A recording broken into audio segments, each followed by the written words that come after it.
The woman standing in front of the towering glass building checked the address on her phone 3 times before accepting that she was actually about to step into one of the most exclusive residential towers in the city. Gemma Zimmerman had designed cozy apartments for newlyweds, vibrant spaces for growing families, and even a few upscale penthouses for clients with money to spare. But nothing in her 7-year career had prepared her for this moment.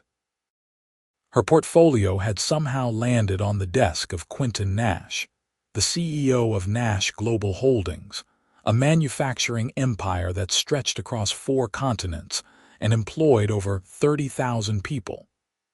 When his assistant had called to schedule a consultation, Gemma had nearly dropped her coffee. The lobby was all marble and chrome, the kind of place where even breathing felt expensive. A concierge in a perfectly tailored suit greeted her with the sort of smile that suggested he could tell she did not quite belong. She gave her name and watched him type something into his computer with precision that bordered on theatrical.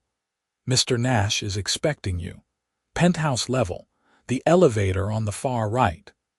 Gemma thanked him and crossed the lobby, her heels clicking against the polished floor.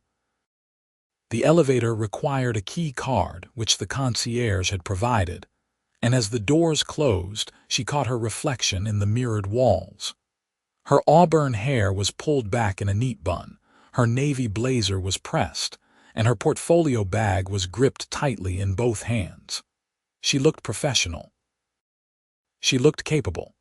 She looked like someone who was absolutely not panicking about meeting one of the most powerful men in the city. The elevator climbed 47 floors in near silence, the only sound a soft hum that made her ears pop.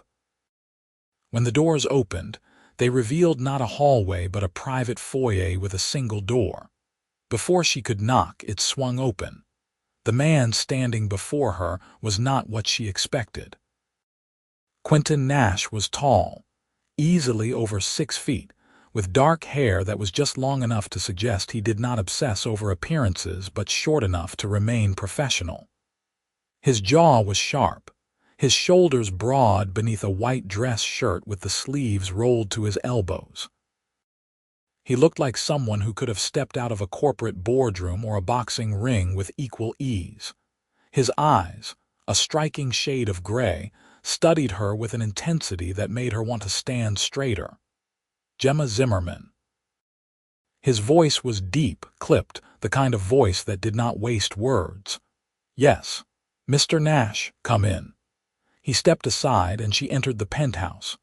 The space was massive, with floor-to-ceiling windows that offered a panoramic view of the city skyline. The late afternoon sun poured through the glass, illuminating a living room that was more museum than home. The furniture was sleek and modern, all sharp lines and neutral tones. A black leather sofa sat in the center of the room, facing a television that looked more like a piece of abstract art. There were no photographs, no plants, no books, no signs that anyone actually lived here. The kitchen was spotless, the counters bare except for a single coffee maker. Even the air felt cold, as if the space had never been warmed by laughter or conversation. "You have a beautiful view," Gemma said, because it seemed like the safest thing to say. "I do not spend much time looking at it." Quinton moved past her, his movements efficient and purposeful. He gestured toward the dining table, a massive slab of dark wood that could have seated 12, but was currently home to a single laptop. "I assume you want to discuss the project. That would be helpful, yes." Gemma set her bag on the table and pulled out her tablet. "Your assistant mentioned you were looking for a redesign, but she did not provide many specifics. What exactly are you hoping to achieve with this space?" Quinton leaned against the table, arms crossed over his chest. "I bought this penthouse 3 years ago. I was told it was the best in the building. I have no reason to doubt that. It is certainly impressive. It is sterile." The word hung in the air between them, blunt and honest. Gemma looked up from her tablet, surprised by the admission. "I work long hours," Quinton continued. "When I come home, I want a place that feels like more than just another office. Right now, it does not." Gemma nodded slowly, her mind already beginning to turn. "So you want warmth, comfort, a space that feels lived in." "Exactly. Can I ask what drew you to my portfolio?" "I do mostly residential work, but my clients are usually families or young couples. I would have thought someone in your position would go with a more high-end firm." Quinton's expression did not change, but there was something in his eyes that might have been amusement. "I did go with a high-end firm. They gave me what you see now. I want something different this time. Your work has personality. That is what this place is missing." It was the most genuine compliment her work had ever received from a client, and it caught her off guard. She cleared her throat and opened a document on her tablet. "All right. Let me ask you some questions, and we will figure out where to start."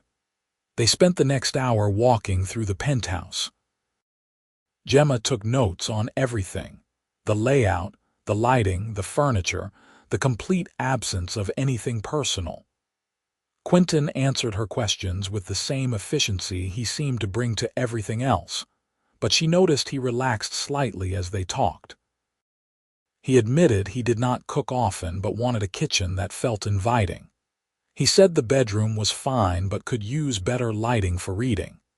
He did not care much about the second bedroom, which was currently empty, but thought it might be useful for guests who never actually visited. "Do you entertain often?" Gemma asked as they returned to the living room. "Never. Never. I host business dinners at restaurants. I do not bring work home." "What about friends, family?" Quinton's jaw tightened almost imperceptibly. "I have a brother in Seattle. We talk occasionally." "My parents are deceased." "I am sorry." He waved off her sympathy. "It was a long time ago. The point is, this space is for me. I want it to feel like mine." Gemma made another note. "I think I can work with that. I will need about a week to put together some preliminary concepts. Once you approve a direction, we can start sourcing materials and furniture. Depending on how extensive the changes are, the whole project could take anywhere from 2 to 4 months." "That is fine. I want it done right, not done fast." "Good. Then I will be in touch." She packed up her things and headed for the door, but Quinton's voice stopped her. "Miss Zimmerman," she turned. "Yes, thank you for coming. I know this is probably not your usual type of client." Gemma smiled, surprising herself. "You would be surprised. Everyone wants a home that feels like home, Mr. Nash. That part does not change." As the elevator carried her back down to the lobby, Gemma could not help but replay the meeting in her mind. Quinton Nash was exactly what the media made him out to be: serious, focused, intimidating. But there had been something else, too. A loneliness in the way he described his penthouse, a longing for something he could not quite name. She had seen it before in clients who had spent so much time building their careers that they forgot to build a life. The difference was that most of them did not realize it. Quinton did, and he was asking for help. That made him more interesting than any CEO she had ever read about. Over the next week, Gemma threw herself into the project with a fervor that surprised even her assistant, a bright-eyed recent grad named Lily, who handled the administrative side of the business. She pulled together mood boards, sketched layouts, and spent hours scrolling through catalogs looking for pieces that struck the right balance between sophisticated and welcoming. Quinton's penthouse was not just another job. It was a challenge, a puzzle she was determined to solve. When she finally had a presentation ready, she emailed Quinton's assistant to schedule a follow-up meeting. The response came within an hour. Quinton would see her that Friday evening at 7. It was an unusual time for a business meeting, but Gemma suspected that Quinton's schedule did not follow normal rules. She arrived at the penthouse at 6:55. once again announced by the concierge, and whisked up to the 47th floor. This time, when the elevator doors opened, Quinton was waiting in the foyer. He was dressed more casually than before, in dark jeans and a gray sweater that made his eyes look even more striking. His hair was slightly mussed, as if he had been running his hands through it, and there was a tiredness around his eyes that had not been there before. "Long week?" Gemma asked as she stepped inside. "You could say that. One of our factories in Germany had a machinery failure. I have been on calls with engineers for the past 3 days. Sounds exhausting. It is part of the job." He closed the door behind her and gestured toward the dining table, which was clear except for 2 glasses of water. "I am looking forward to thinking about something else for a while." Gemma set up her tablet and pulled up the presentation. "All right, let me show you what I have in mind." She walked him through each concept, explaining her choices for colors, textures, and furniture. She had focused on warm earth tones, deep browns, soft creams, muted greens. She suggested replacing the black leather sofa with a sectional in charcoal linen, adding a coffee table made of reclaimed wood, and layering in textiles like wool throws and linen curtains. For the kitchen, she proposed open shelving to display dishes and glassware, making the space feel less like a showroom and more like a place where someone actually cooked. The bedroom would get an upholstered headboard, bedside lamps with warm lighting, and artwork that was not just abstract shapes but landscapes and photographs that told a story. Quinton listened without interrupting, his gaze moving between the tablet and her face. When she finished, he leaned back in his chair and was silent for a long moment. "You hate it," Gemma said, her stomach sinking. No. I was just thinking that you managed to capture exactly what I wanted without me knowing how to explain it." He met her eyes, and for the first time she saw something close to a smile.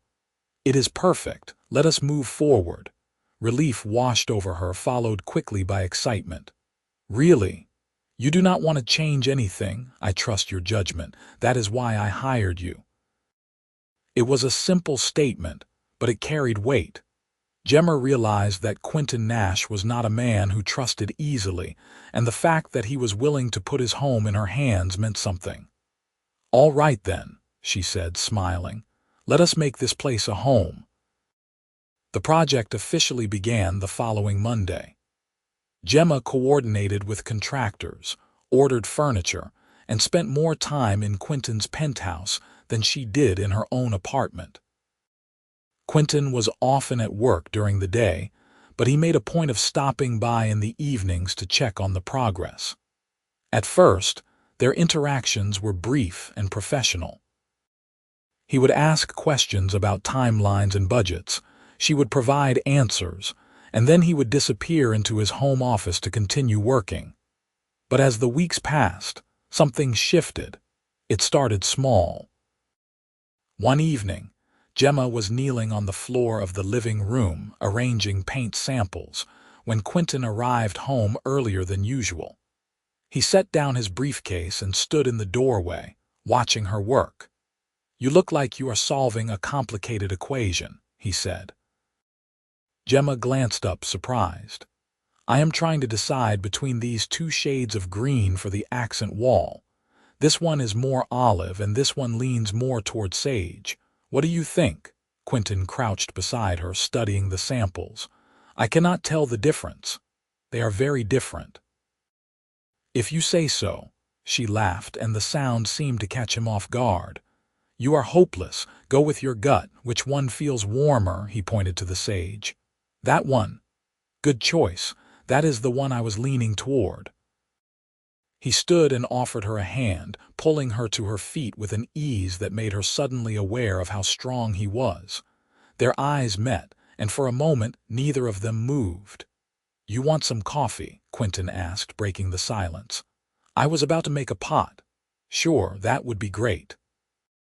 They moved to the kitchen, and Gemma watched as Quinton prepared the coffee with the same precision he brought to everything else. He asked her about her background, and she found herself telling him about growing up in a small town upstate, studying design in college, and starting her own business 3 years ago. He listened with genuine interest, asking follow-up questions that showed he was actually paying attention. "What made you want to be an interior designer?" he asked, handing her a mug. "My mom," Gemma said. "She was always rearranging our house, trying to make it feel special even though we did not have much money. She taught me that a home is not about how expensive the furniture is. It is about how it makes you feel." She sounds like a wise woman. She is. She still calls me every week to tell me about whatever project she is working on. Last month, she redecorated the entire living room with things she found at thrift stores. Quinton's expression softened. "You are close with your family." "Very. My dad is a high school teacher and my younger sister just finished law school. We are all pretty different, but we make it work. What about you? You mentioned a brother, Jasper. He runs a tech startup in Seattle." "We do not see each other often, but we are on good terms." "That is good." Quinton nodded, but his expression grew distant. "Our parents died in a car accident when I was 22. Jasper was 18. I had just started working at my father's company, and suddenly I was responsible for everything: the business, my brother, the estate. I did not have time to fall apart, so I just kept moving forward." Gemma's chest tightened. "That must have been incredibly hard." "It was. But it taught me how to survive." There was a heaviness in his words, a weight he had been carrying for so long that it had become part of him. Gemma wanted to say something comforting, but she sensed that Quinton was not the type of man who wanted pity. Instead, she simply said, "I think you did more than survive. You built something remarkable." He looked at her, and there was a flicker of something in his eyes that she could not quite name. "Thank you." After that night, their conversations became longer and more personal. Quinton started arriving home earlier, often bringing takeout for both of them so they could eat while discussing the project. Gemma learned that he was an avid reader, though he rarely had time for it anymore. He loved old movies, especially film noir, and had a dry sense of humor that caught her off guard when it emerged. He was brilliant and driven, but also deeply lonely, and the more time she spent with him, the more she wanted to change that. She told herself it was just part of the job. A good designer understood their client, built rapport, created trust. But late at night, when she was lying in bed replaying their conversations, she knew it was more than that. She was starting to care about Quinton Nash in a way that had nothing to do with design. The realization both thrilled and terrified her. It was a Thursday evening, nearly 6 weeks into the project, when things came to a head. The living room was finally taking shape. The new sectional had been delivered, the accent wall was painted, and the coffee table was being assembled by one of the contractors. Gemma was hanging artwork, standing on a ladder and trying to get the height just right when Quinton walked in. "You are going to fall," he said, his tone sharp. "I am fine." "Gemma." She looked down and found him standing at the base of the ladder, his arms crossed and his expression stern. It was the first time he had called her by her first name, and the sound of it in his deep voice made her pulse quicken. "I do this all the time," she said, trying to sound casual. "That does not make it safe. Come down." She sighed and descended the ladder. Quinton immediately took her place, reaching up to adjust the frame. "Here, a little to the left. No, too much. Right there. Perfect." He climbed down and stepped back to admire the result. The painting was a landscape, a forest at dusk with warm light filtering through the trees. It was one of Gemma's favorite pieces, and she had fought hard to convince Quinton that it belonged in his home. "You were right," he said quietly. "It fits. I told you." He turned to her, and the look in his eyes was different now, softer, more open. "You have been right about everything. This place already feels different. Good different, very good different." They were standing close, closer than they had ever been, and Gemma could feel the air between them shift. Quinton reached out, his fingers brushing a strand of hair away from her face, and the touch sent a shiver down her spine. "Gemma," he said, his voice low, "I need to tell you something." "What?" "I do not usually do this. Get involved with people I work with, but you are not like anyone I have ever met. You make me want things I thought I had given up on." Her heart was pounding so hard she was sure he could hear it. "What kind of things?" "A life outside of work. Someone to come home to. A reason to care about more than just the next deal or the next quarter, Quinton. I know this is complicated. I know I am your client, but I cannot keep pretending I do not feel this." She should have stepped back. She should have reminded him that this was unprofessional, that mixing business with personal feelings was a terrible idea. But all she could think about was the way he was looking at her, as if she were the most important thing in the world. "I feel it too," she whispered. That was all the permission he needed. Quinton closed the distance between them, his hands framing her face as he kissed her. It was not tentative or uncertain. It was a kiss that had been building for weeks, fueled by late-night conversations and stolen glances and the undeniable pull they both felt. Gemma melted into him, her hands gripping the front of his shirt, and for a moment, the rest of the world fell away. When they finally broke apart, both of them were breathing hard. "That was." Gemma started.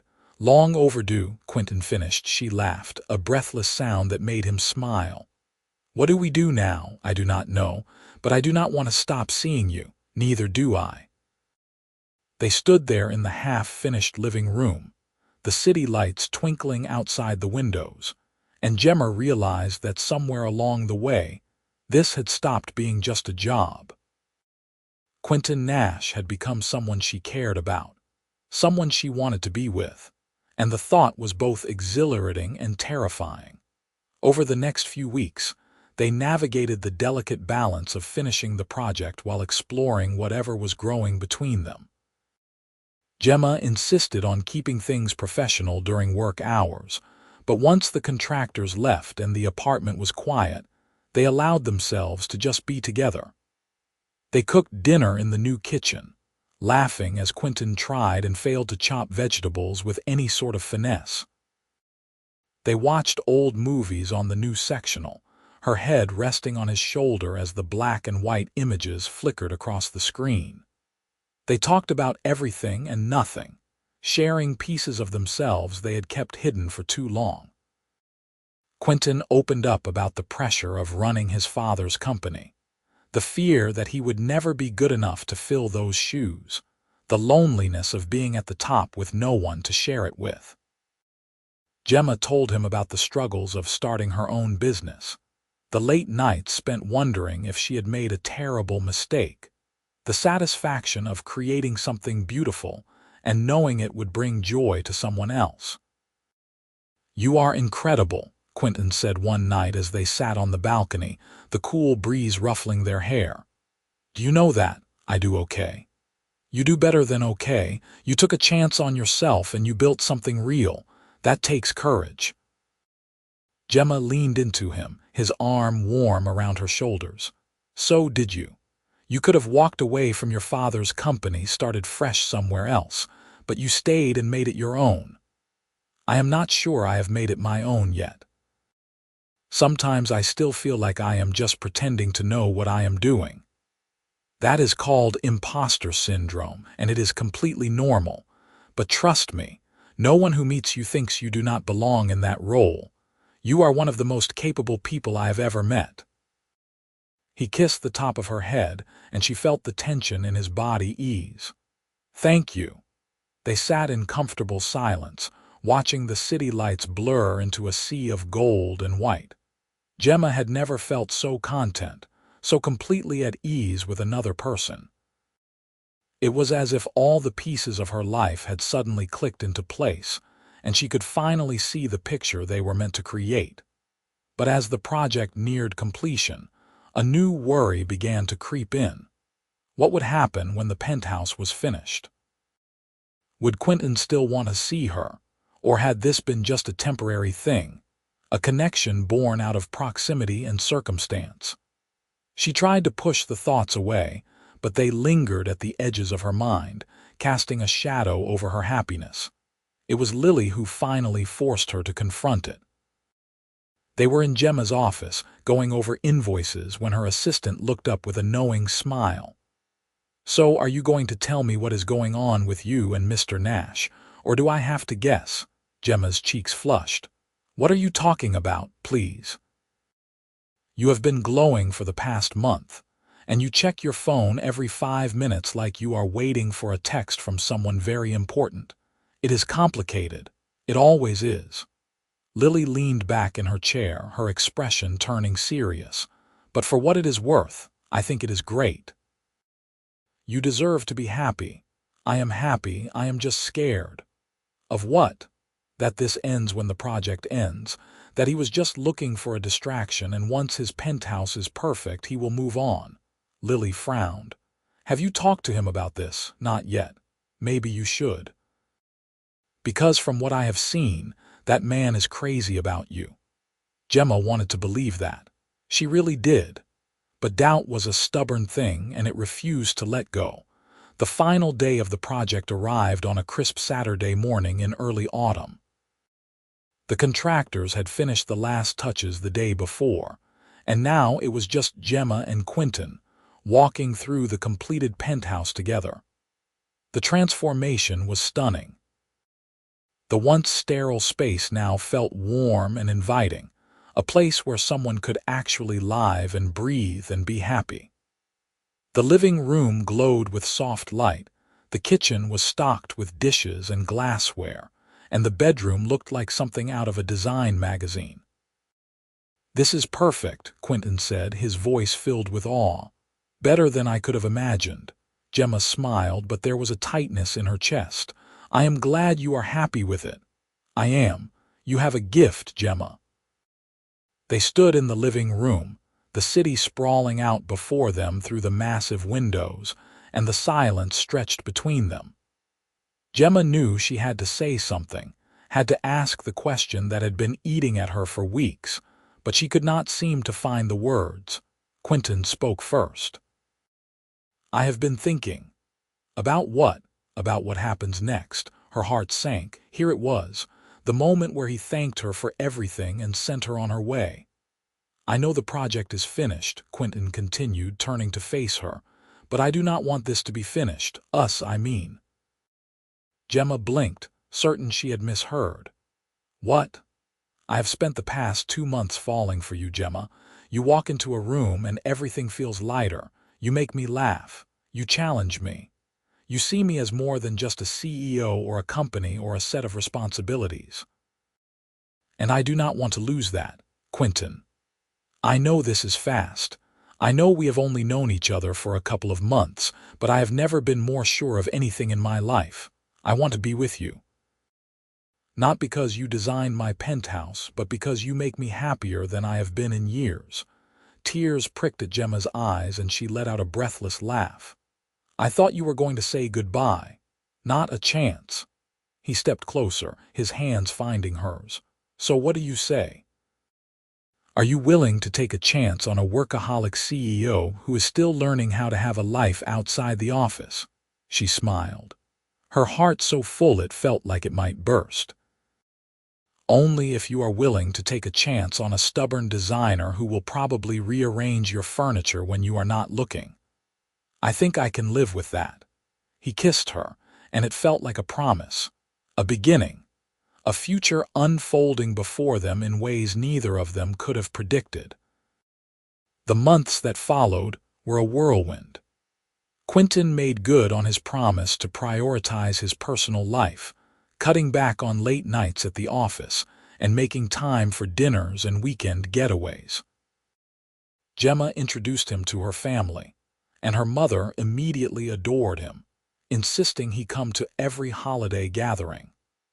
Her father, ever the skeptic, grilled him about his intentions until Gemma intervened, but even he could not deny that Quinton made his daughter happy. Quinton's brother Jasper flew in from Seattle for Thanksgiving, and Gemma was nervous about meeting him. But Jasper turned out to be warm and funny, the complete opposite of his serious older brother. He teased Quinton mercilessly about being in love, and Gemma liked him immediately. "I have never seen him like this," Jasper said to her one evening while Quinton was in the kitchen. "You are good for him. He is good for me too. I am glad. He deserves to be happy. He has spent so much of his life taking care of everyone else." It was true. The more Gemma learned about Quinton, the more she understood the depth of his sacrifices. He had given up his 20s to save his father's company, poured everything he had into building something that would honor his parents' legacy. He had worked tirelessly, never complaining, never asking for help, and somewhere along the way he had forgotten how to let anyone in. But now he was learning. Slowly, carefully, he was opening up, letting her see the parts of himself he had kept hidden for so long. He told her about his fears, his regrets, his hopes for the future. And Gemma shared her own vulnerabilities, the insecurities that came with running a business, the fear of failure that kept her up at night. They were partners in the truest sense, supporting each other through the ups and downs, celebrating the victories and weathering the setbacks together. A year after they met, Quinton took Gemma back to the penthouse on a Friday evening. She assumed they were just having dinner, but when she walked in, she found the living room filled with candles, their soft light flickering against the walls. "What is this?" she asked, her voice barely above a whisper. Quinton took her hand, leading her to the center of the room. "A year ago, you walked into my life and changed everything. You took a cold, empty space and turned it into a home. But more than that, you took a cold, empty man and reminded him what it means to live." Tears welled in her eyes. "Quinton, I know we have talked about the future, about what we both want, and I do not want to wait any more." He reached into his pocket and pulled out a small velvet box. "Gemma Zimmerman, will you marry me?" She could not speak, could barely breathe. All she could do was nod, tears streaming down her face as he slipped the ring onto her finger. It was simple and elegant, a single diamond set in a delicate gold band, and it was the most beautiful thing she had ever seen. "Yes," she finally managed to say. "Yes, 1,000 times yes." He pulled her into his arms, holding her so tightly she could feel his heart pounding against hers. They stood there in the living room she had designed, surrounded by the warmth and light they had built together. And Gemma knew that this was where she was meant to be. They were married 6 months later in a small ceremony at a vineyard upstate, surrounded by family and close friends. Gemma's mother cried through the entire ceremony, and her father gave a toast that had everyone laughing and crying in equal measure. Jasper served as Quinton's best man, and Lily was Gemma's maid of honor, both of them beaming as the couple exchanged vows. Quinton promised to always make time for her, to never let work come before their life together. Gemma promised to fill their home with warmth and laughter, to remind him every day that he was more than his job. They were promises they both intended to keep. The reception was held in a barn that had been transformed with string lights and wildflowers, and as they danced their first dance as husband and wife, Gemma looked up at Quinton and saw nothing but love in his eyes. "Happy?" he asked. "Beyond happy." "Good. Because I plan on spending the rest of my life making sure you stay that way." She laughed, resting her head against his chest. "I think I can live with that." They honeymooned in Italy, spending 2 weeks exploring vineyards and ancient cities, eating incredible food and drinking too much wine. Quinton was more relaxed than Gemma had ever seen him. his usual intensity replaced with a contentment that made her fall in love with him all over again. They talked about their future, about the life they wanted to build together, and for the first time, both of them felt like anything was possible. When they returned home, they moved into the penthouse together. Gemma kept her office downtown, but she worked from home more often now, enjoying the space she had created and the man she shared it with. Quinton made good on his promise to cut back on work, delegating more to his team and making sure he was home for dinner most nights. They cooked together, laughed together, built a life that was rich and full and entirely their own. 2 years into their marriage, Gemma discovered she was pregnant. She had been feeling off for a few weeks, exhausted and nauseous, and when the test came back positive, she cried tears of joy. She told Quinton that night over dinner, unable to keep the secret for even a moment longer. He stared at her, his expression unreadable. "You are serious, completely serious." And then he was out of his chair, pulling her into his arms and spinning her around the kitchen. "We are having a baby. We are having a baby." He set her down gently, his hands cupping her face. "I am going to be a father, the best father," Gemma said, her voice thick with emotion. "I have no doubt about that. The pregnancy was not easy." Gemma struggled with morning sickness that lasted all day, and there were moments when she wondered how anyone willingly did this more than once. But Quinton was there every step of the way, holding her hair back when she was sick, rubbing her feet when they swelled, reading parenting books late into the night. He was terrified and excited in equal measure, and watching him prepare for fatherhood made Gemma love him even more. Their daughter, Emilia, was born on a snowy January morning. She had Quinton's dark hair and Gemma's green eyes, and the moment the nurse placed her in Gemma's arms, the world shifted. Everything that had come before felt like a prelude to this moment, this tiny person who was equal parts both of them.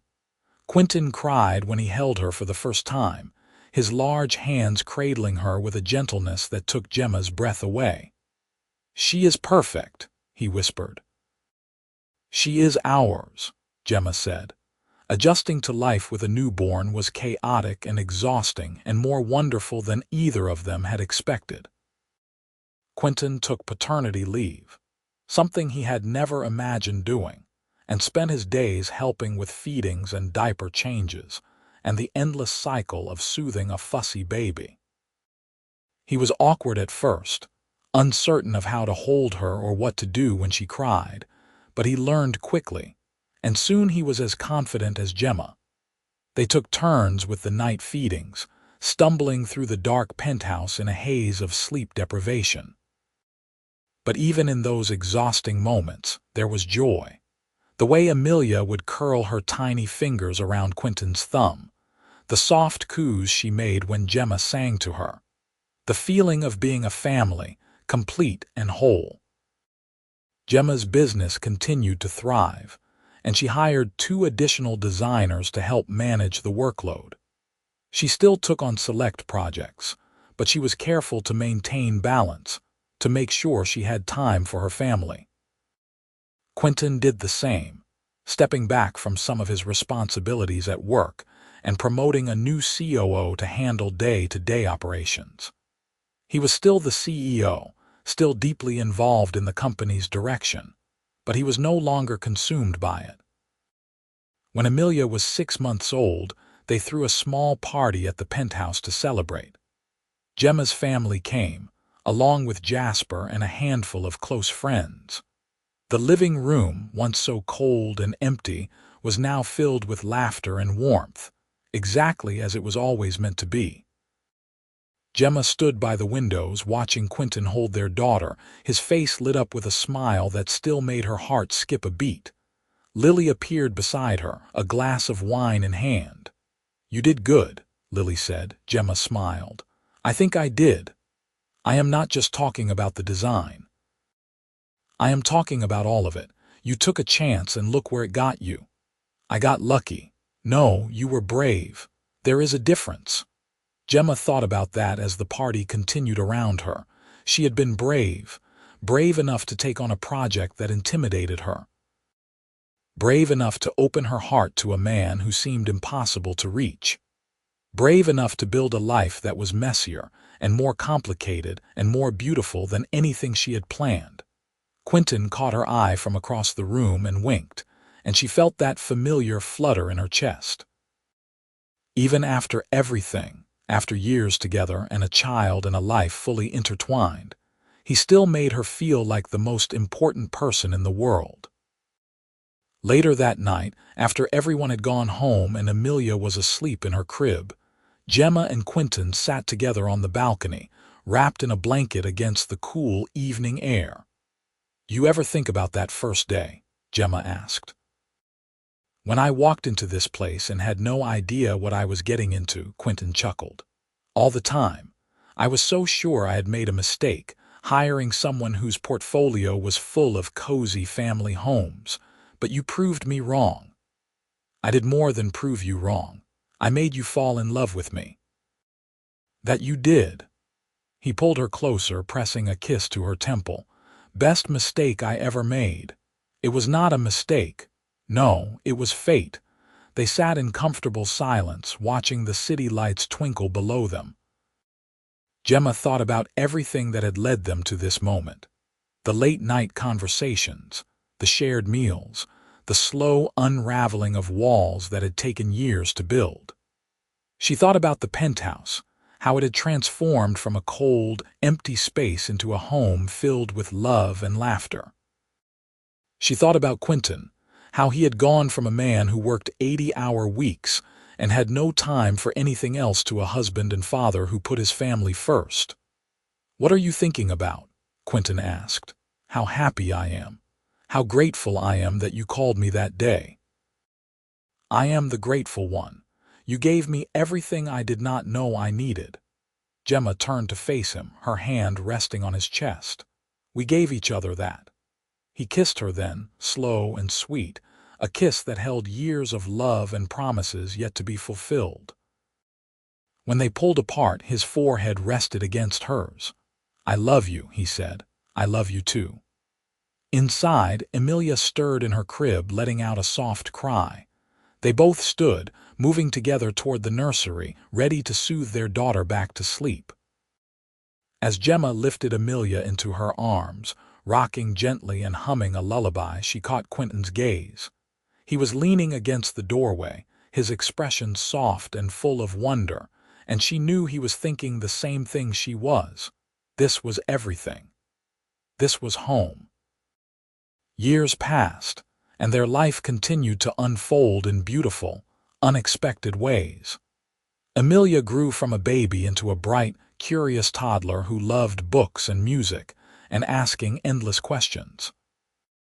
Quinton taught her how to identify constellations from the balcony, and Gemma let her help with small design projects, arranging fabric swatches and paint samples on the floor. She was their greatest joy, a perfect blend of both their personalities. When Amelia turned 3, Gemma found out she was pregnant again. This time it was a boy, and they named him Oliver. He was calmer than his sister, content to observe the world with wide, serious eyes that reminded Gemma so much of Quinton. The penthouse, which had once seemed impossibly large, now felt perfectly sized for their growing family. Gemma eventually expanded her business into a full design firm, taking on larger commercial projects while still making time for the residential work she loved. She hired a team of talented designers, mentored young women just starting out, and built a reputation as one of the best in the city. But no matter how busy she got, she always made time for her family. Dinner together every night. Weekends spent exploring the city or curled up at home. Vacations to the beach where Quinton would build sandcastles with the kids while Gemma read under an umbrella. Quinton continued to lead Nash Global Holdings, but his approach had changed. He was still brilliant and driven, still committed to growing the company, but he no longer defined himself by his work. He was a husband, a father, a man who had learned that success meant nothing if you had no one to share it with. He mentored young executives, encouraged work-life balance, and made sure his employees knew that family came first. On their 10th wedding anniversary, Quinton surprised Gemma with a weekend away, just the two of them.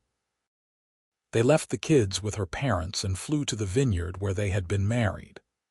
The barn had been decorated with the same string lights and wildflowers, and as they danced under the stars, Gemma felt like she was reliving the best day of her life. 10 years, Quinton said, his voice filled with wonder. It feels like yesterday and a lifetime ago all at once. I know what you mean. Sometimes I look at you and still see the man who opened the door to that penthouse, all serious and intimidating. And then I blink, and I see the man who makes our kids pancakes every Saturday and reads them bedtime stories in funny voices. He laughed. I am still serious and intimidating at work. I am sure you are. But with you, I get to be myself, the version of me I like best. Gemma felt tears prick at her eyes. You have always been that person, Quinton. You just needed someone to see it. And you did, from the very beginning. They danced until the stars began to fade, talking about the past and dreaming about the future. They talked about watching their kids grow up, about growing old together, about all the adventures still waiting for them. And through it all, Gemma felt an overwhelming sense of gratitude. Gratitude for the chance meeting that had brought them together. Gratitude for the love they had built. Gratitude for the life they were living. When they returned home, Emilia and Oliver ran to greet them, throwing their arms around their parents and talking over each other in their excitement to share everything that had happened while they were gone. Quinton scooped them both up, laughing as they climbed all over him, and Gemma stood back, watching the scene with a smile. This was what she had always wanted.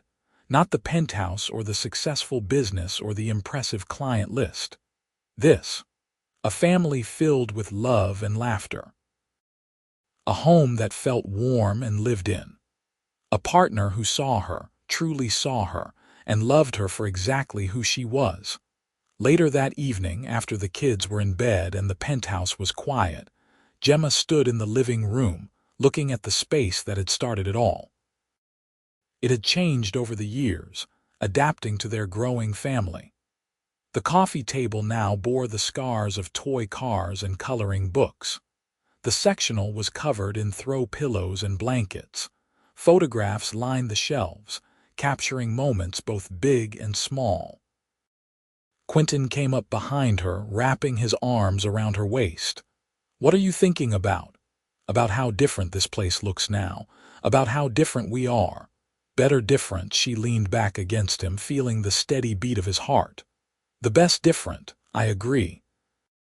They stood there together, surrounded by the life they had built, and Gemma felt a deep, abiding peace. The penthouse was no longer just a space. It was a home. Their home.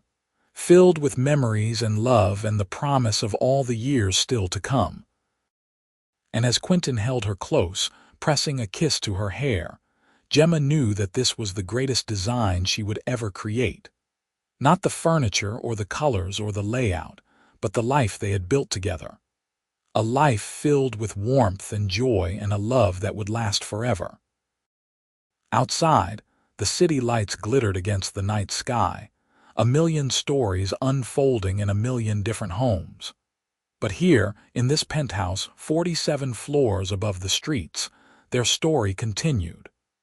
A story that had started with a chance meeting in a cold, empty space. A story that had grown into something beautiful and real and entirely their own. Gemma Zimmerman had taken on her biggest client, a cold CEO whose home had no warmth. But in the process, she had found something far more valuable. She had found love. She had found home. She had found everything she had ever been searching for in the last place she expected to look, And as they turned off the lights and headed to bed, hand in hand, Gemma smiled, because she knew that no matter what tomorrow brought, they would face it together. Partners, lovers, best friends. A family forever.